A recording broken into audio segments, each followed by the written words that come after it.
Hey guys, welcome back to Cozy Womb Podcast. This is season 9, episode 9, How to Teach Your Daughters to Be Submissive. And I have a special guest by the name of Akeem from Raw and Uncut Podcast. Please check that podcast out. I wanted to talk about submissive roles, especially when it comes to a woman, because I am raising 2 daughters. And what it is a way that women can accentuate a relationship with a masculine, respectable, high-level man in a manner where she allows him to lead. In a household, allows him to lead in a relationship, and really just set the foundation as she nurtures the relationship and nurtures the children through it. And I really wanted to bring Akeem on here because on his show, he usually picks topics that people may find combative or back and forth-ish. And being that he feels so strongly on women roles and men roles in a relationship, especially when it comes to leaders, I really wanted to focus in on that. So when it comes to the value of having women in a relationship, show compassion, patience, not having power trips on the lines of like ego, pride, and learning how to give and take and learning how to have understanding. I had a few questions that I was pondering about what I would ask him. And personally, I just wanted to know, or wish I had someone to directly teach me how to encourage a man. But I had to figure that out in my 20s. I wanted someone to teach me how to build trust and confidence within myself and also within a man that helps nurture the relationship. I want to teach my daughters how to give a man space to love themselves first so he can be in a better position to love her and appreciate the relationship and their family. So there's a lot that I wish I was taught. There's a lot of fundamentals that I wish I had that I feel like I missed out on, like how to take a direction from a man and not feel like he's controlling.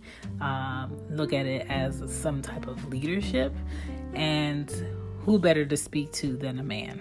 Who better to speak to than someone that considers himself a leader in a leader role? So this is an interesting discussion between myself and Akeem from Raw and Uncut Podcast. I hope you guys enjoy. If you have any questions, please feel free to DM me. Hit me on Instagram at CozyWombPod.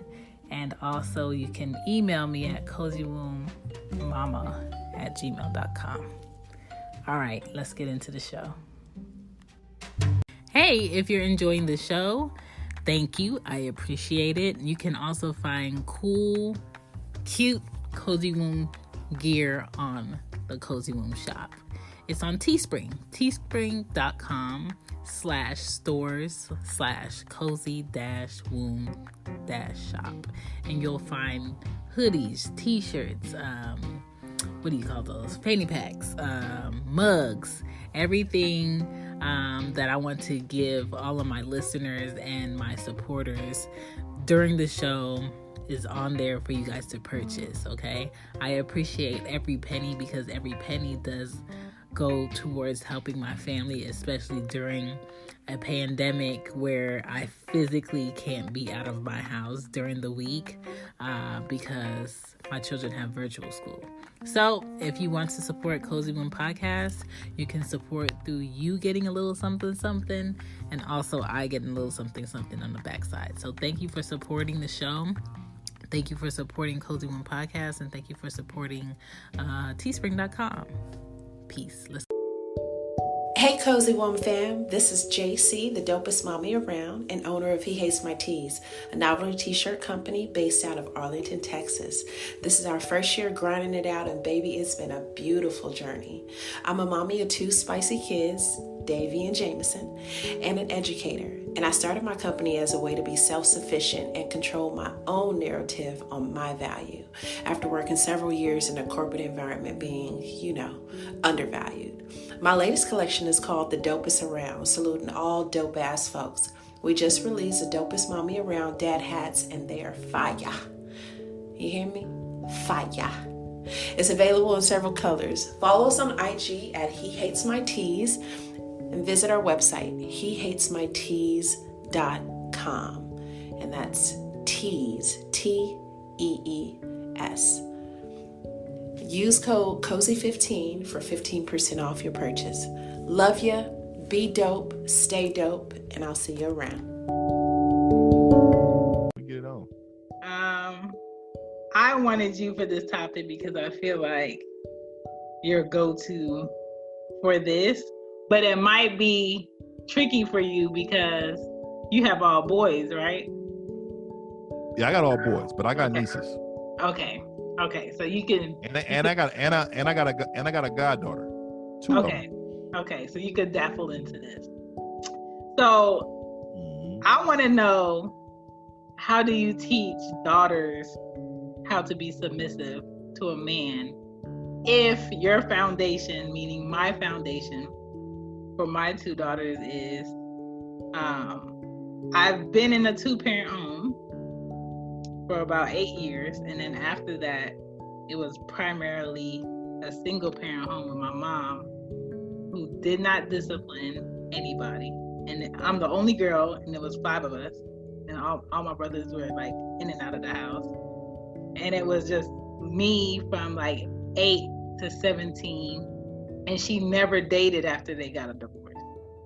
So if it's a woman, a girl that grew into a woman, raised by a woman primarily, visited the dad sort of kind of, but it's kind of like that respect factor is not really there, because I know this is a temporary visit. I know this has a beginning and ending, and then I'm going to go back to my quote unquote my norm. How would I, now that I'm a parent, I'm not with their fathers, but they do see their fathers. They do have a relationship with their fathers. How do I give them examples of being submissive to a quote unquote good man? So that's my ultimate question. Oh, that's pretty easy. You're talking about for you. Yeah. So how would I teach them that, being that there's no example here? So no, they don't need to see an example. They hear your voice. They respect you. So all you need to do is talk to them and tell them how to be. You know how to be. So you know, if it's a man and a woman in a house, and you and your husband, make sure you use the word husband, because they're not all this submissive to boyfriends and all that. You know, that's an whole nother subject. I got views on that too. But when you're married to this person and you and your husband disagrees, you're marrying him because he is going to be the leader of the household. He builds the road, and I follow on that road, right? So you tell them just like that. Like, there's nothing wrong. You got to understand, Indian culture is prime. They have an 86% staying married rate. America has 78% divorce rate. So that tells you our priorities are all screwed up and wrong. So let's go on in what they say. They teach their daughters exactly how to treat their husbands. No matter if it's telling them, look, when you're in a relationship with them, don't be getting loud. All that loudness can't happen. All when he gets home from work, or you get home from work, all that pressuring him about what's not going on. Give this man some time to relax in that household, and then you bring it up in a way that's going to be respectful to him in his household. You always have your opinion in regards of things that goes on in the relationship, but you got to make sure that he is the head of the household. He's going to make that decision, and you need to trust him to make that decision. See, we don't raise our daughters like that. We raise our sons. Well, fathers do. We raise our sons to make sure you're in the head of the household. Don't be nobody's simp. Don't be giving your money away. You know, we teach them all that things, but I also teach my sons on how to accept a woman being submissive, meaning don't take advantage of that. That's a gift that she's giving you. but don't take advantage of it. You have to understand that it's her strength. It's real easy to say no, but it is really hard to accept being submissive in a relationship and letting somebody guide you, because they can guide you different ways that you couldn't imagine, right? Right. So you teach your sons that, but your daughters, as a father, these fathers nowadays are still teaching their daughters the same way they teach their sons. So that's why we're having problems in relationships with women, because mom is not teaching their daughters they're not doing it, especially if they're in a bitter relationship. Yeah. So you know the bitter mom syndrome. That's a real thing, right? So the thing is that if she hates her ex, if she hated several exes, she got baggage. Her kids are now her priority, and she feels important by her kids. That's a natural thing. Her importance comes from her kids and the way she takes care of them. So she's going to give them information that's going to be biased, based upon one-sided. So she's going to teach her daughters to avoid men like their father, to avoid men like anybody close. So if you're teaching your daughters how to avoid, how to stay away from, then they don't know how to accept and understand. So you tell your daughters exactly what I just said. Understand, this is how a man wants to be treated. Understand, if you don't treat a man like this, there's a high chance that your marriage won't work out. We have a problem with, we have to say these things. It has to happen. Yeah. Like you have to have these conversations. Well, I think what conversation is not happening is between both of the parents first. I don't think both of the parents are aligned on what is the goal with our children, what do we want for them, what is our structure. And if that conversation is not being had, how I teach my daughters here may be completely different on how their dads teach them other places. And then they're going to, probably be confused. But at the same sense, what I don't like is the not so balanced, oh, that's my daughter, I'm gonna treat her like a princess, she deserves all of these things, I'm gonna give her what she deserves. And if a man can't give her all of these things, then she doesn't need to be with him. In the same sense, are you teaching your daughter as a man what things she should be able to do for herself, how she should carry herself as a lady? So that's why I don't like Of course. I mean, that's called. Yeah, I don't like the nicknaming of princess when a child hasn't really understood what that can mean as she grows up. I don't want my daughters growing up with this imaginary princess misperception. Yeah, and feel like people are supposed to bow down to them because my dad said this. But did your dad teach you anything? Because there's a teaching that goes along with having a title of this princess or this queen. And as we see today, there's a lot of women calling themselves queens, but they carry themselves in a completely different manner. And I don't want them to see that and think that that's it. Well, I'm glad you said that. I think I posted that on Twitter. Like, I was so happy to see, Brandy and Monica carrying themselves like women, making money. They had over 1 million views on Instagram. I think that's the most for any battle that I've seen.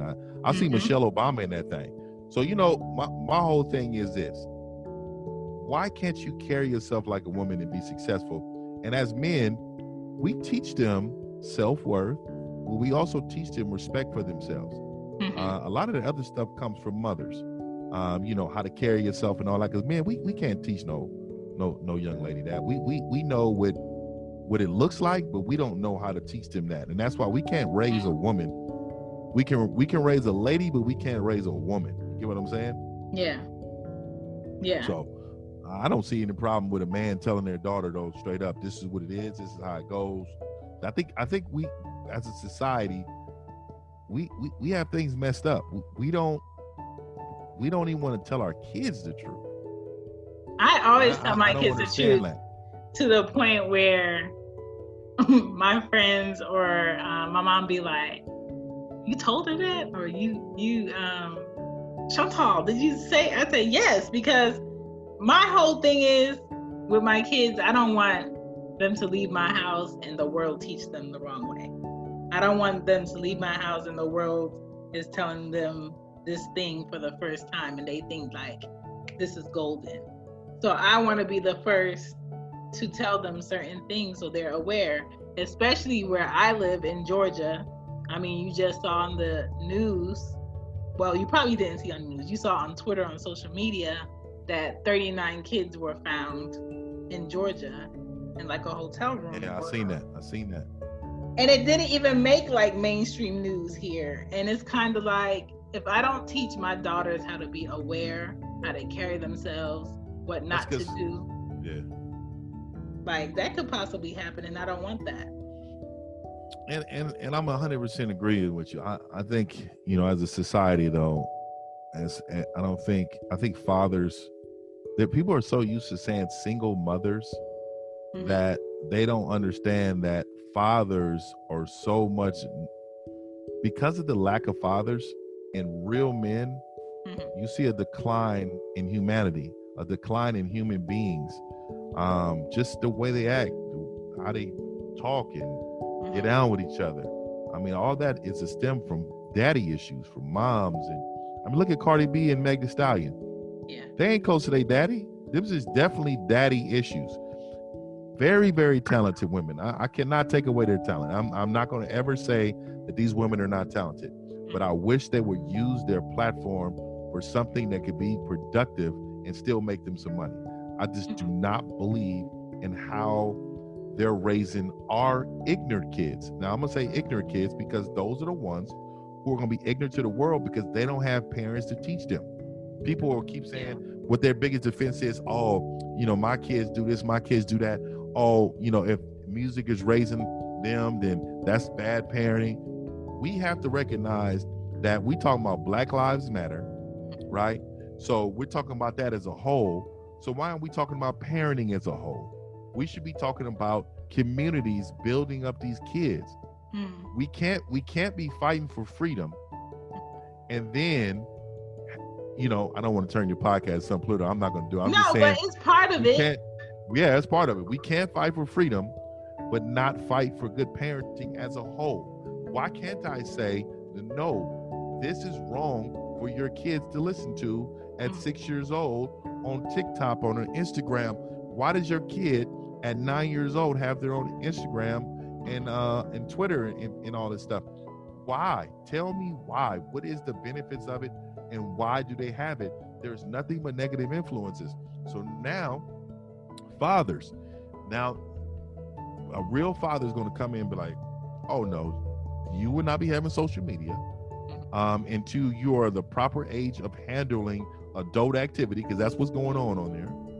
And that is where moms, loving, nurturing moms want the kids to have everything.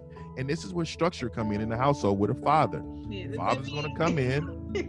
Father's going to come in and be like, hey, I understand all this love and I'm gonna be hated right now, but I need everybody uninstall these applications on your phone. There will be none of my kids is gonna ever be on social media until they're age to handle it. Straight up. That's structure. That's leadership. It is. That's it. That's the head of the household right there. What you said about parents showing up and parents as a collective, we live in a society that wakes up, says that, like you said, my kid does this, my kid doesn't do that. I don't know about your kid, but that's your kid over there. But they're not clicking that what your kid does and what your kid doesn't do will also affect the children in school or the children in this grouping. So when you go outside with this attitude of, oh, that kid over there is getting beat up, but that's not my kid, I'm gonna mind my business. You can't ignore it now And then when that child is dead on the street, you want to go out there and be like, Black Lives Matter. Because it's a trickle down theory. It's not caring, and then you care, but you care too late. There's no longer a life. And when I was growing up, it was sort of ending where your neighbor would care about what you're doing and your parents is not home.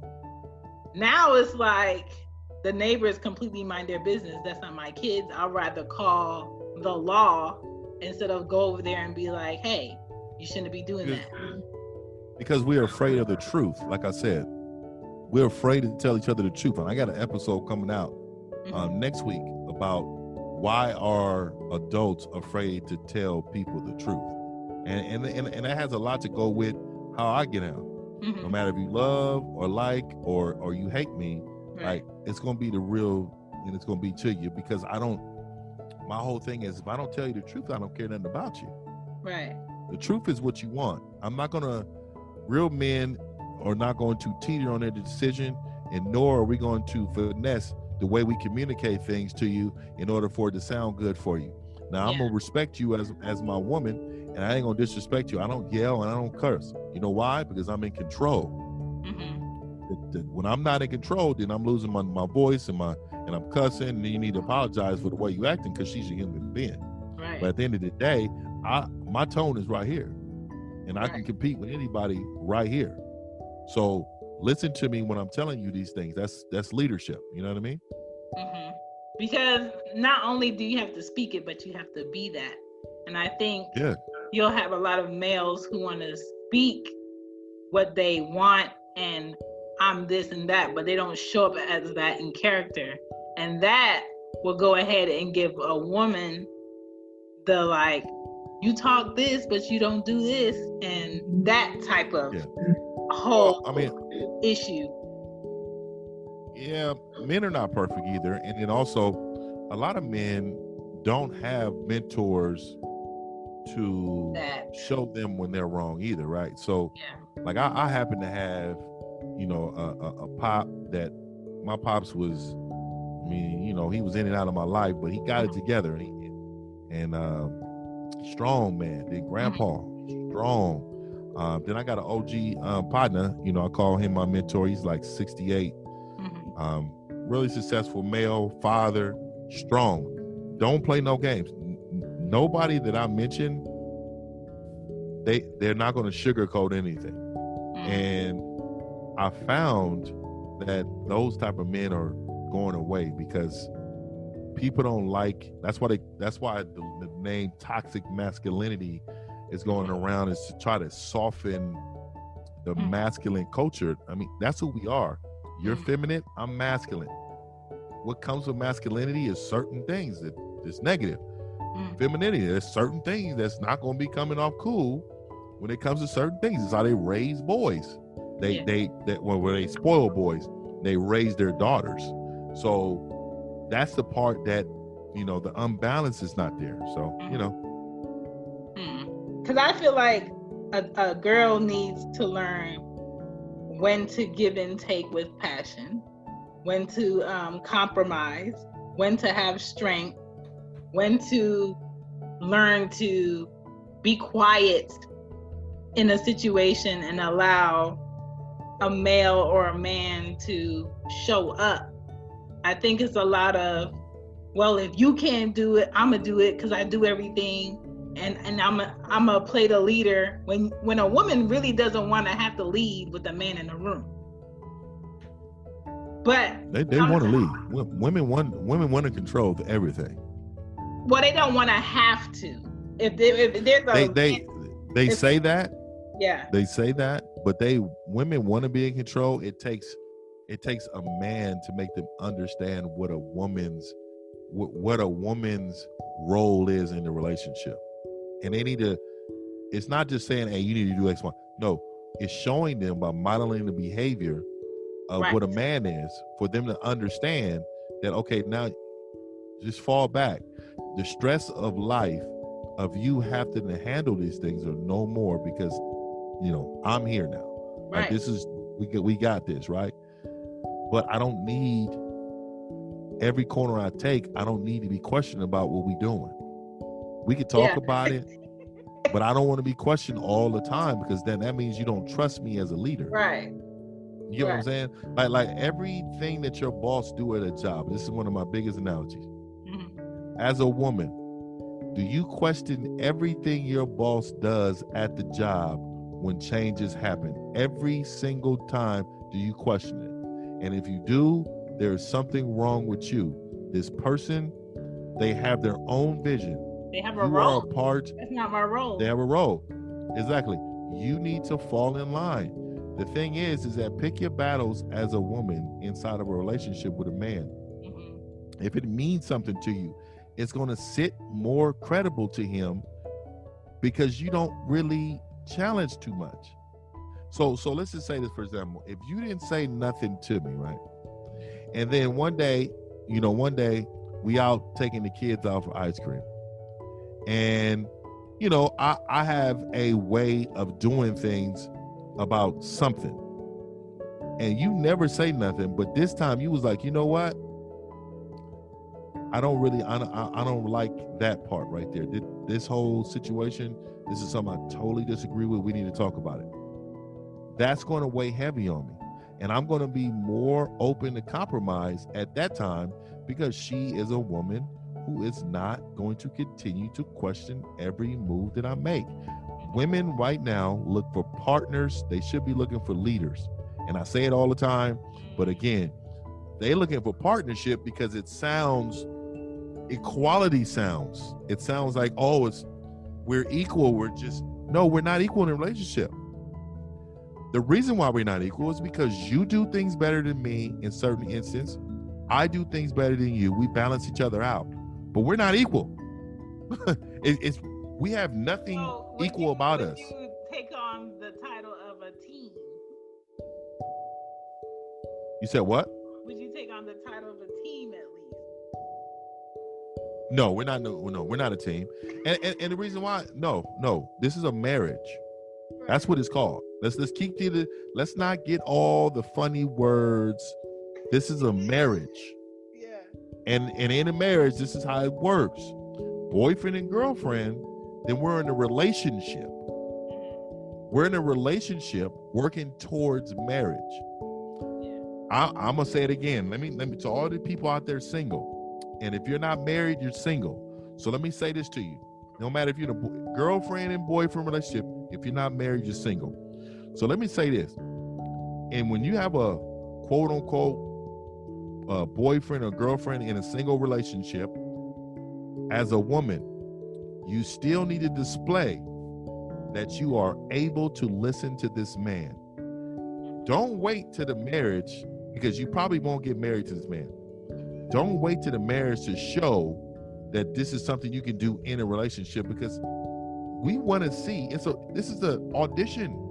Yeah. This is the audition for the role. Show me your why. And exactly, for me to get down on one knee and ask you to join this kingdom, then you need to understand, like, I need to see X, Y, and Z. Like, it needs I need to see it. And I don't want to be waiting when we're in a marriage, it's no bartering here. It's like as a real man, you don't barter with sex. Like, if she ever says you ain't getting none because I'm upset, it's damn near over in this relationship. You need to understand that you want all the benefits of being one. But when it's time for me to touch my side of the one, you got a problem with, oh no, I don't want y'all. But then when it comes to divorce, you're gonna want half of my money. You're gonna want half of my stake. You get what I mean? I'm just saying, like, we are one.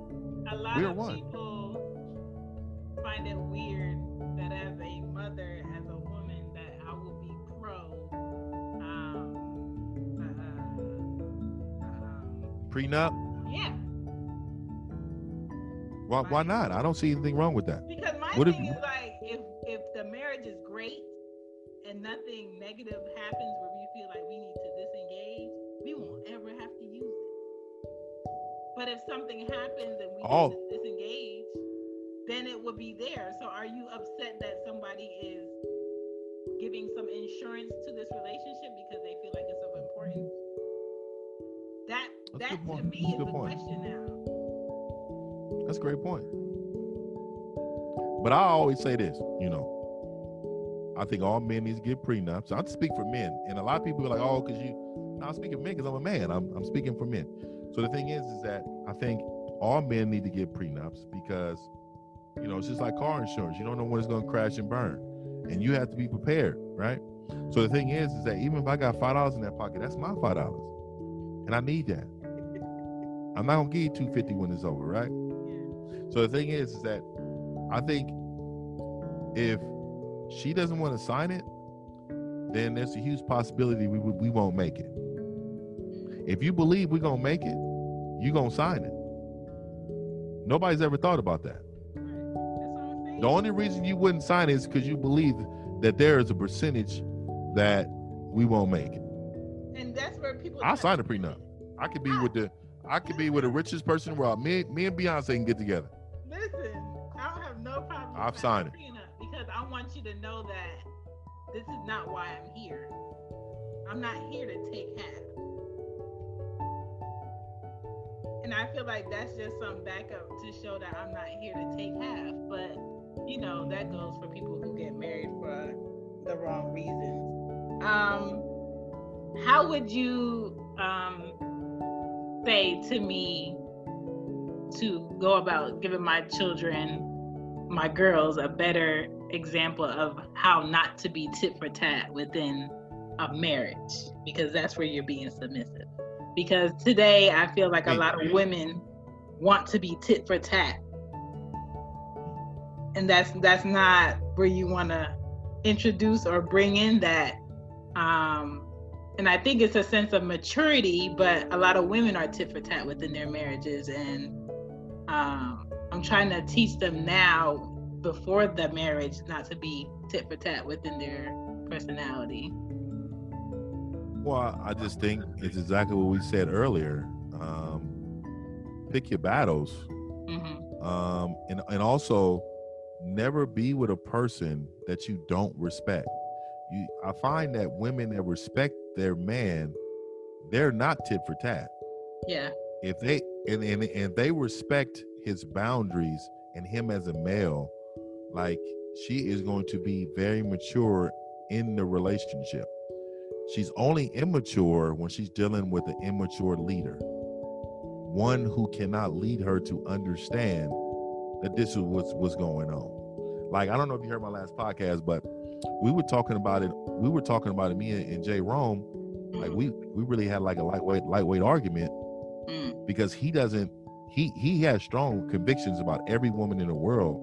But when we start talking about his daughter and how he was raising her, switched up. all that kind of, switched all the way up, right? Yeah. And so I was telling him, you can't do that because you're setting her up for a single life. And after the show, we had a conversation. He totally understood and agreed.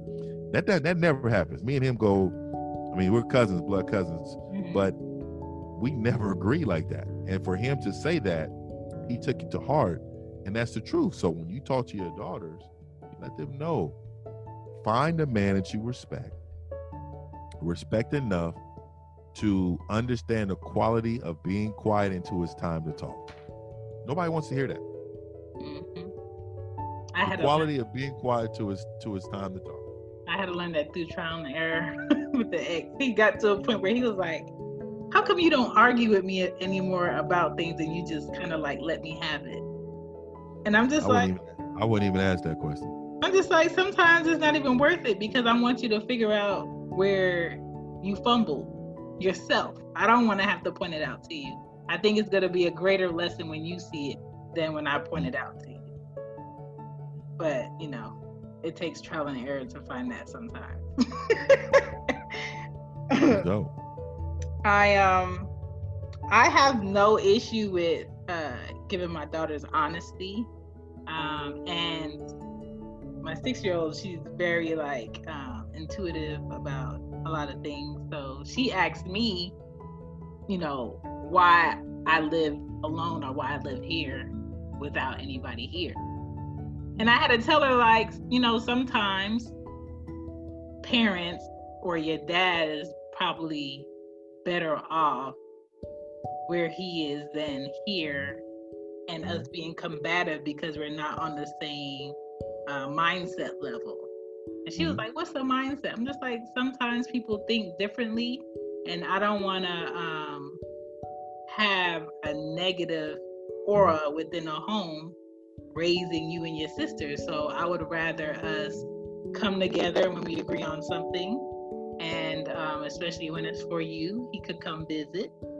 But other than that, we are just not at a point where we can be around each other every day. And it's important for you to understand when your mindset is completely different for important priorities in your life, that you don't force something to work because you're going to kind of overexhaust yourself. So I never wanted to be like a mom where I'm oversharing my thoughts on what I feel about her dad, because that's none of her business. Her business is her relationship with her father. Her father's business is his relationship with her. And so I never want to get in the way of that for either of them, because I think that's super important, because I know what it's like not to have them through and through in a balanced way.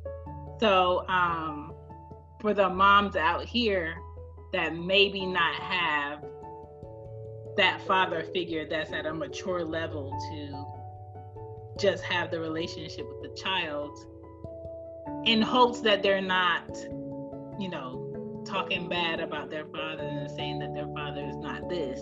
I feel like it's a reflection of who their child would feel about themselves. Like, if my father is not this and he's part of me, what does that say about who I am? And that's why I feel like it's important. Well, I don't know. Not to even. I think you hit it. Well, because I'm such a God-fearing man, I think speaking to the kids in a way to understand is we're not in control of our destiny. Right.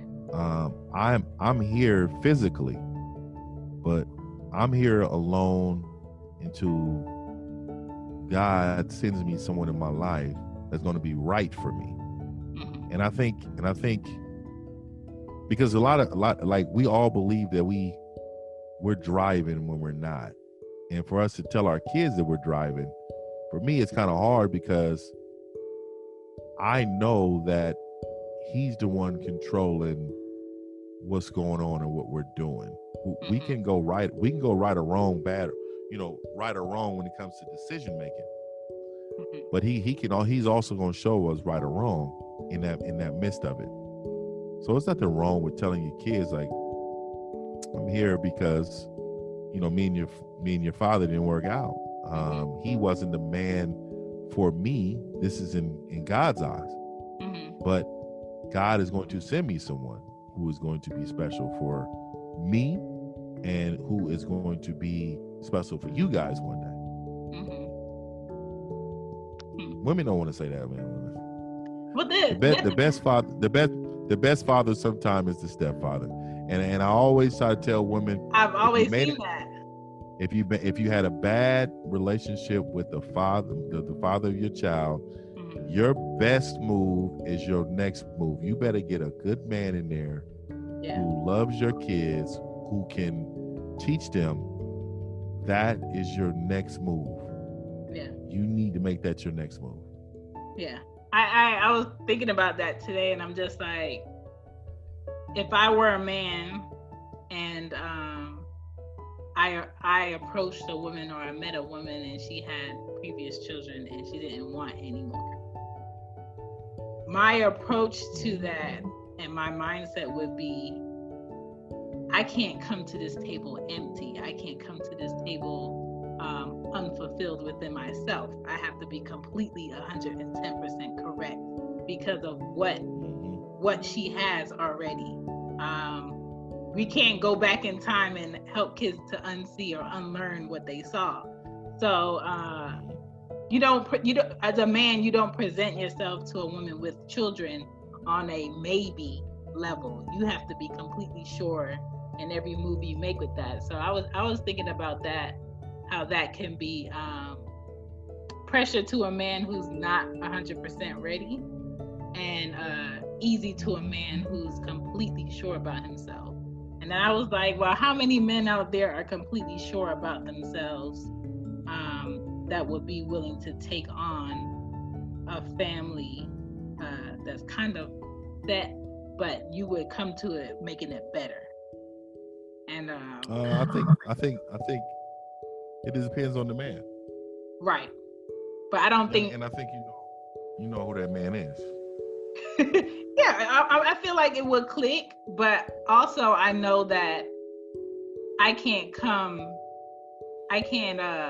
invite a man to me if I'm not 100% myself. And I think there's a lot of mothers who are not 100% themselves, where they might assume they need all of this because their life is so hectic, because it's on a just them level. But are you prepared? And that's why I did that episode, are you prepared to receive a good man? And I don't think a lot of women are, because they have a lot of work. You're right, though. I don't think they're mentally ready. A lot of them got baggage, and a lot of them got that PSD. You know what I mean? Work, but I don't know. I'm working on it. I'm always reading up on how I can be better, as a parent, and that's why I wanted to speak to you, just to see your perspective on it. See, I think women should read more men empowering books than they should read women empowering books, because you learn the psyche of a man in those books. And I always wonder, like, the psychology of a woman would be in a woman's empowering book. So as a man, if you're struggling with the psychology of a woman, you need to read those books. So I always try to tell women, like, read male empowering books. You will learn the psychology of a man really, really quickly. Their thought process towards women, their thought process towards themselves and life. I'm telling you.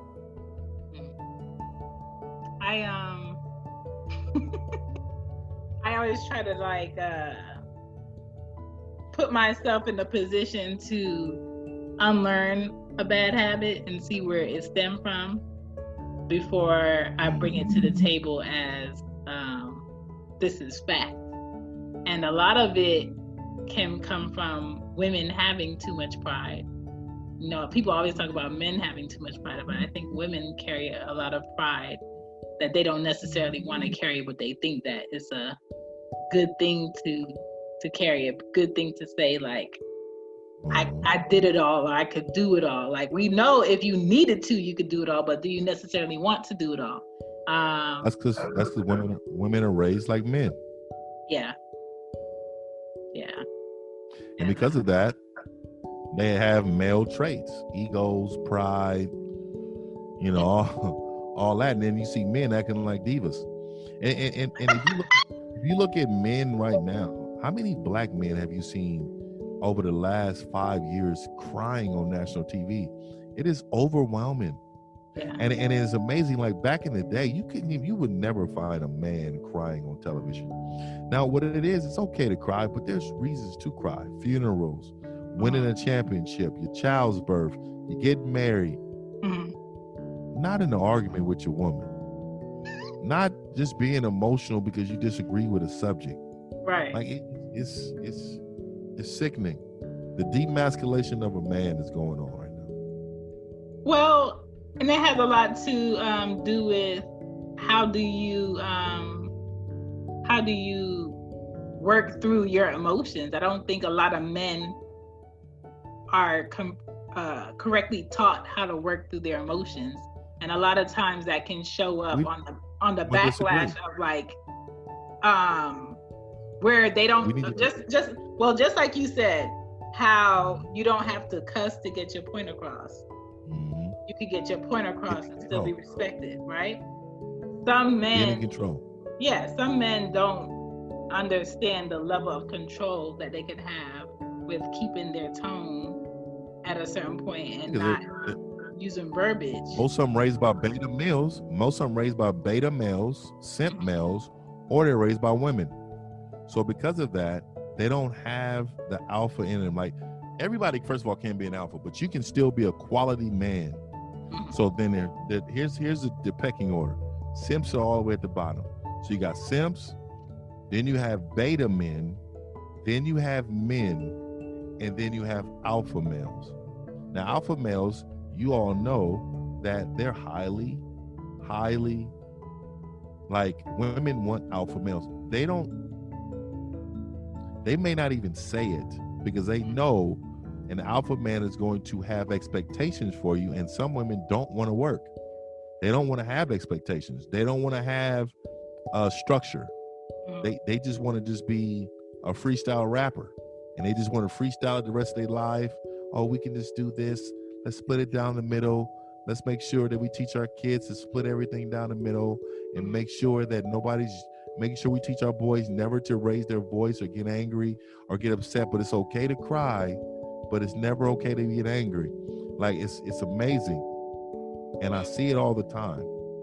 And you see so many men that are in a submissive position in their relationships. Watch some of these shows, 90 Day Fiancés. I don't watch those shows. I can't do it. Oh, I'm a relationship psychologist. So you should watch those shows, because you'll see how people fail. And it really teaches you things.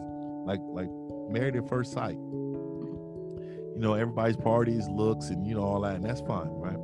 But these are arranged marriages. They ain't number arranged marriages. Right. You grow to learn to love this person.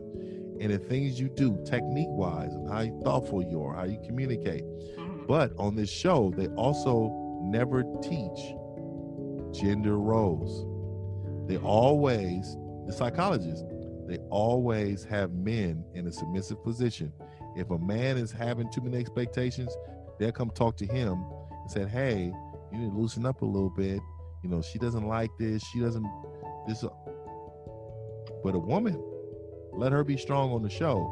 Then we need to learn how to adapt to the situation. No, we got to cut it out if we have expectations. But her, we got to adapt. And I'm telling you, it's like, it's running rapid. They lucky they didn't have me on no show like this. From what I saw, the men, I caught a season of Married at First Sight, and the men are super emotional. Like, they come there with not being able to articulate their emotions in a healthy way. So from that, I just knew it wasn't going to work. You are 100% correct. I don't know. I think those shows are just set up to fail, and American culture is basking in the failure of others. So that's why those shows do numbers. But I just think it's the foundation for children is like my importance as a mother. But that requires a man to also do the same work I'm doing. So, just being particular and not budging on the standards I have. And I wish more women would have standards when it comes to males. Especially. I agree. Because I just, I don't want them to see me have a good man and fumble it because I didn't do my work. So, well, I mean, if I don't mind a woman with standards, because I think that's a great thing. Because if you have standards, you hold your own self to a standard, right? And if you don't have standards, you don't hold yourself to any standards. So I definitely don't mind that at all.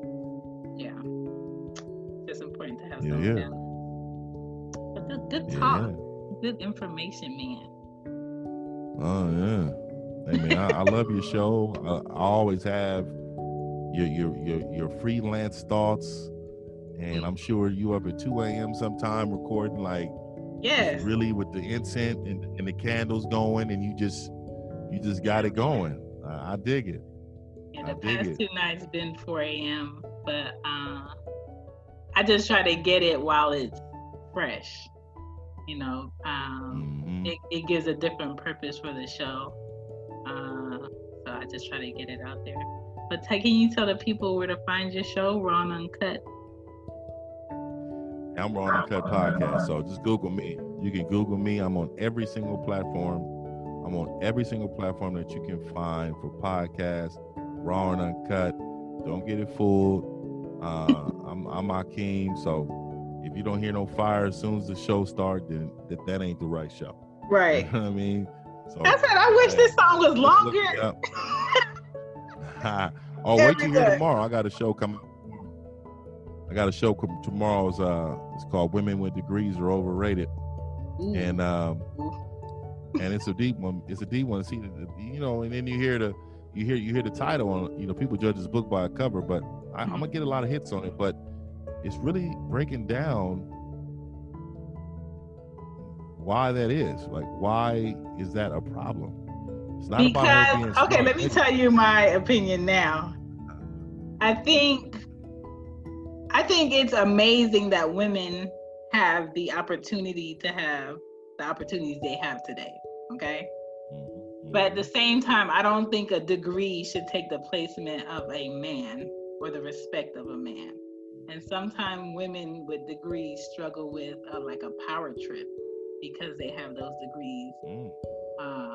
And you can find a lot of women who have a lot of degrees that are like, well, they say they're comfortable being single in their 40s and 50s, but the reality is they're not. But that's my opinion on that.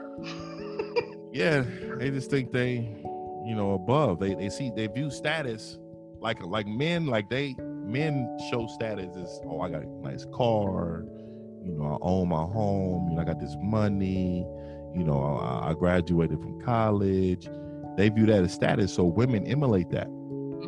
So what they do is they say, oh, okay, well, I got my degree, I got my own money, I own my car. Like, men don't care about what you have. Like, that is, we care about what do you bring to the table. Finances means nothing.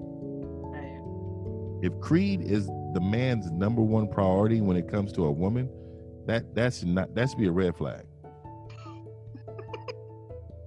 That should be an off-top red flag.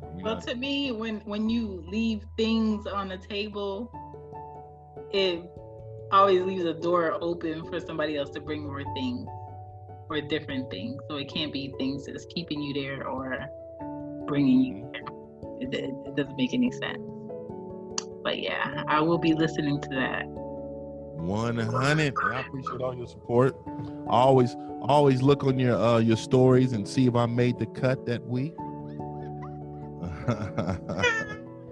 Sometimes, I'll be in here listening while I'm momming, and I'm just like, wait a minute, let me put this mop down because I need to screenshot this because he made a point here that I want to talk about. I think the story of fame, I call it, because I done came across some really good podcasts from your stories. And I'm like, man, they hitting it. Like, what's that old boy's name? I don't know what his name is. Advice from a fuck boy.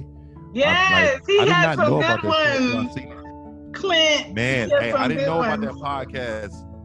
Yes, I found out about him in your stories, and because I always go there to find out some good podcasts. He has some good points on that. I feel like he's bringing back balance to the craziness that women do today. So yeah, that's but he point out men too. He's good. Yeah, some good balance. I like it.